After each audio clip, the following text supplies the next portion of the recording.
I'm with Dr. Vandana Shiva. I want to ask you about the whole idea of the theft of our intellectual property in the agriculture field, the biology field, the botany field. So tell us the term biopiracy. This is the title of your book. It entered the international lexicon. Okay, this is a term like ecofeminism. She's a pioneer in that term and in that whole movement. She's also a pioneer in this whole biopiracy movement. So I'm very proud of your accomplishments. So tell us.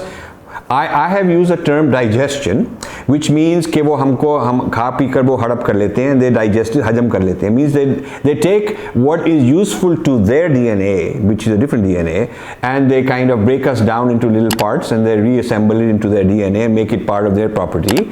And what doesn't fit is flushed out, and then we are accused of bad things and so on, and we are left with all this junk and all this stuff.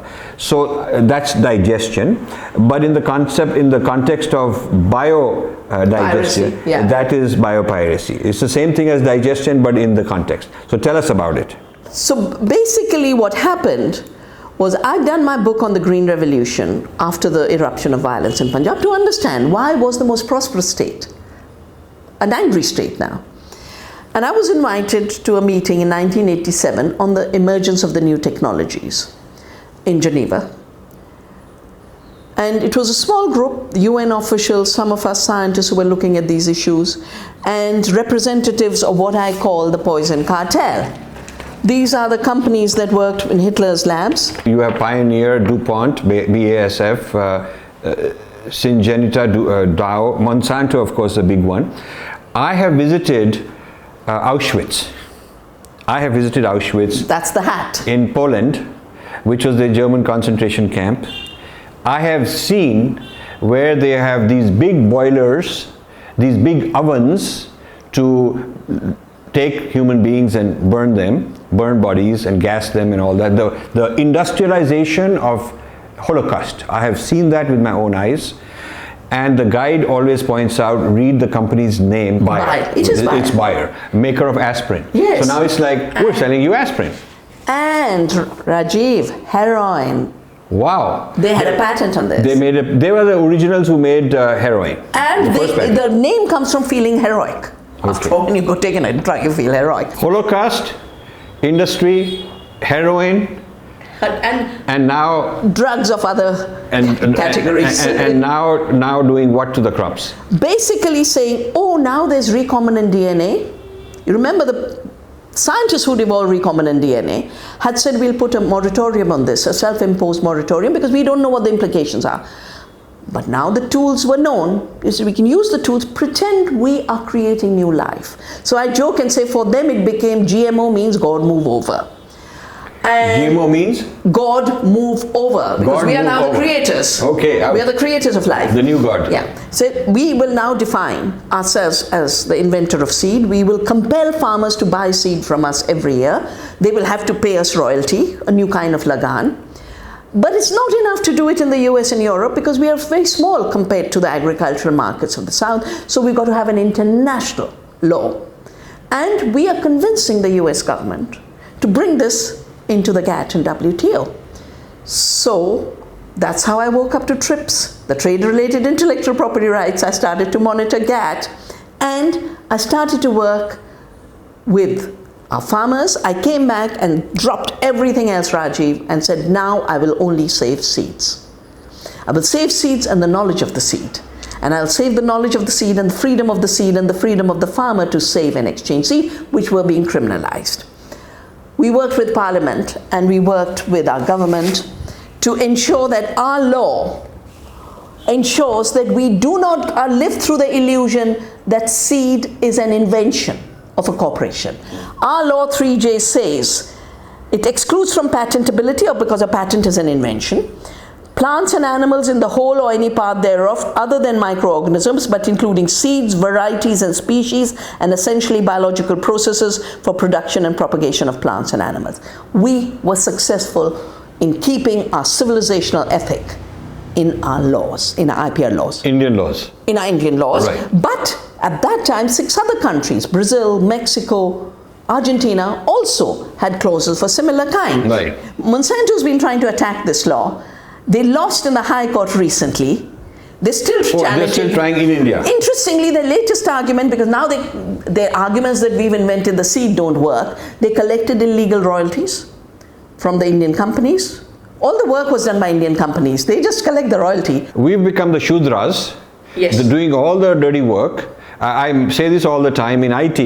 We are writing the code, but Microsoft owns the intellectual property. We are more people for IBM working in India than in any other country, but we don't own any intellectual property. We don't own the capital.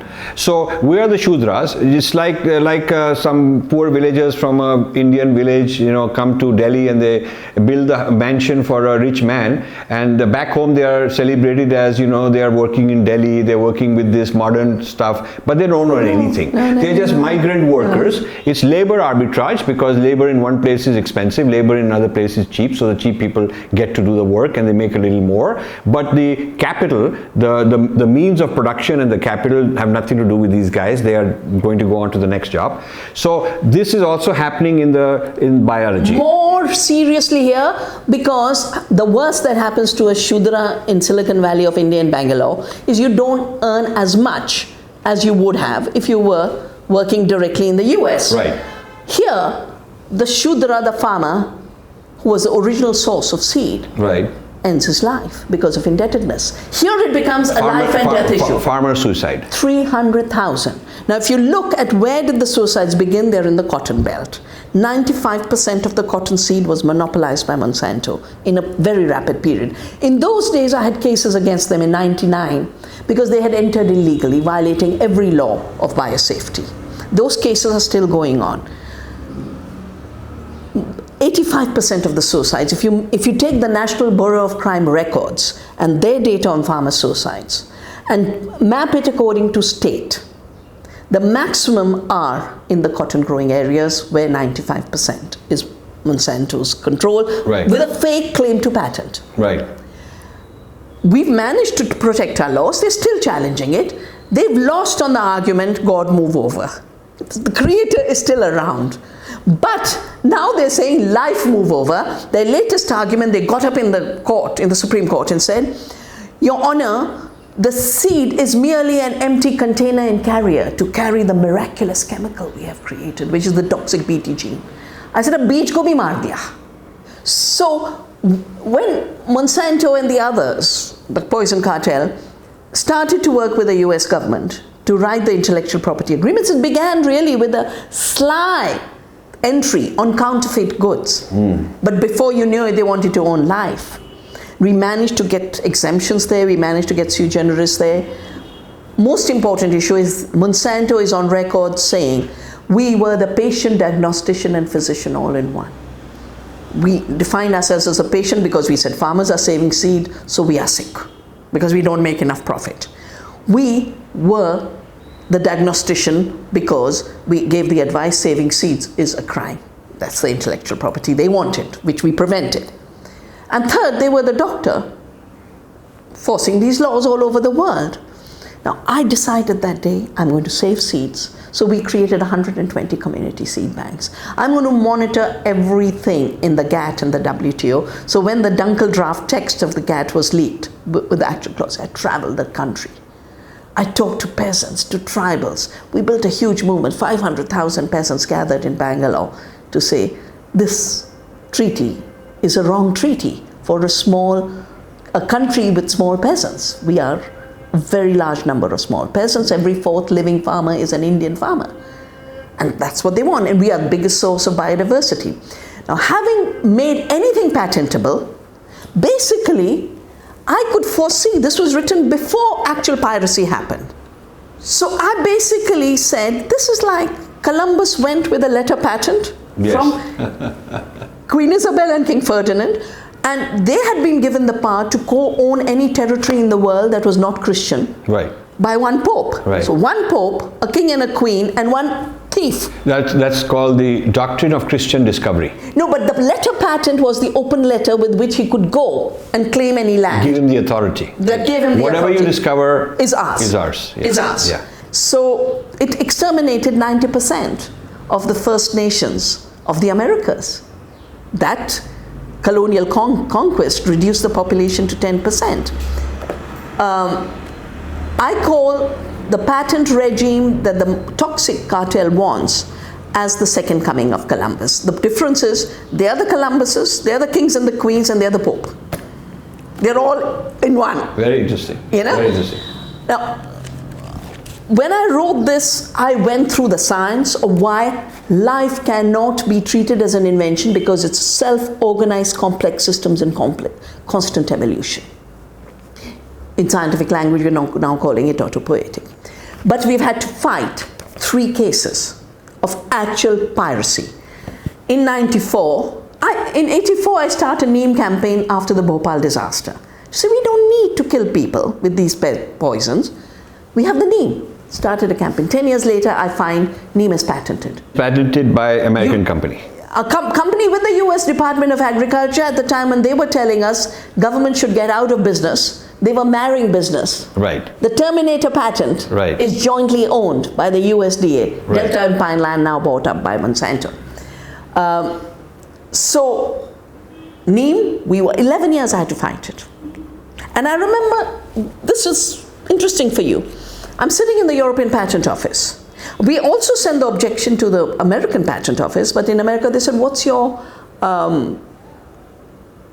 commercial interest? We said, no, we have a public interest, we have an ethical interest, we have a civilizational interest. They said, no, it doesn't count, only commerce does.